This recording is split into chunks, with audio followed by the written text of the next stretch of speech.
Did you know you can roast nuts in the microwave? Hang on though, I'm going to interrupt here because there's another tip about nuts. Grind them into a meal, add seasoning, and use them to bread, fish, and chicken. The fat content in the nuts helps the crust get nice and toasty.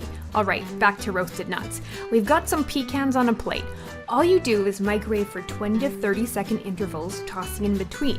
It's much quicker than roasting them in the oven, and you're less likely to burn them. You'll know they're done when they darken slightly and give off a nice roasted smell. Be careful though, the plate and nuts get very hot. Prosciutto, bacon's fancy cousin. It doesn't need to be cooked like bacon, but it crisps up so nicely in the microwave, and it's way easier and less messy to do a couple slices of this than a whole load of bacon. Plus, it's so flavorful that you really don't need too much. Sandwich them between paper towels and microwave for 20 to 30 second intervals. It doesn't take very long. And be careful, it will burn. Blot up the grease and add a slice to a sandwich or crumble on top of a salad or in an omelet. Sausage. I like crumbling up a couple sausages, frying them, then adding a bag of coleslaw, sauteing until tender. Serve with some sauerkraut. This is one of the simplest ways to cook chicken. I freeze my chicken breasts individually in zipper bags, and as I need them, thaw them in the sink. Preheat your oven to 375 degrees Fahrenheit, then clean up with hot water and soap. Chicken breast is so lean that you'll want to add fat. Pick your favorite heart-healthy oil and drizzle it on.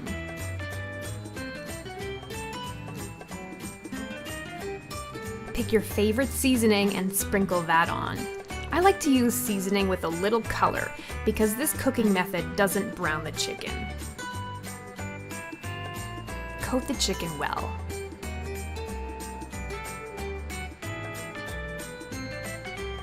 Next, wash your hands and form a pouch with the aluminum foil. You'll want to make sure it's sealed fairly well. This is essentially braising the chicken, which keeps it very moist. The steam cooks it quickly, and it's impossible to overcook. This goes in the oven for 20 minutes. Be careful when you unwrap it. The steam is very hot.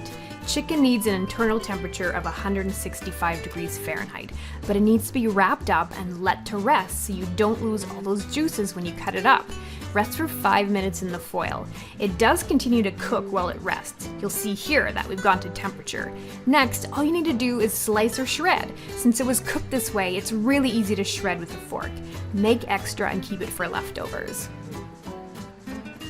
Perfectly timed boiled eggs. Put the eggs into a pot with cold water. Heat on high, and start timing when the water reaches a rolling boil. Soft boiled eggs get taken out at 3 minutes. Plunge eggs into ice water to stop the cooking process. For medium set yolks, take them out at 4, and for hard boiled, take them out at 5. To easily peel eggs, crack them gently a couple times. Then roll along a surface like a counter cutting board to crush the shell with the palm of your hand. The shell will be really easy to peel off. Here's our soft boiled with a slightly runny yolk.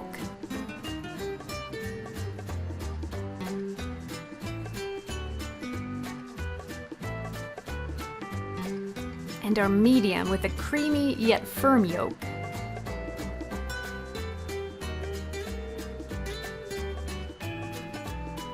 Here's our hard-boiled.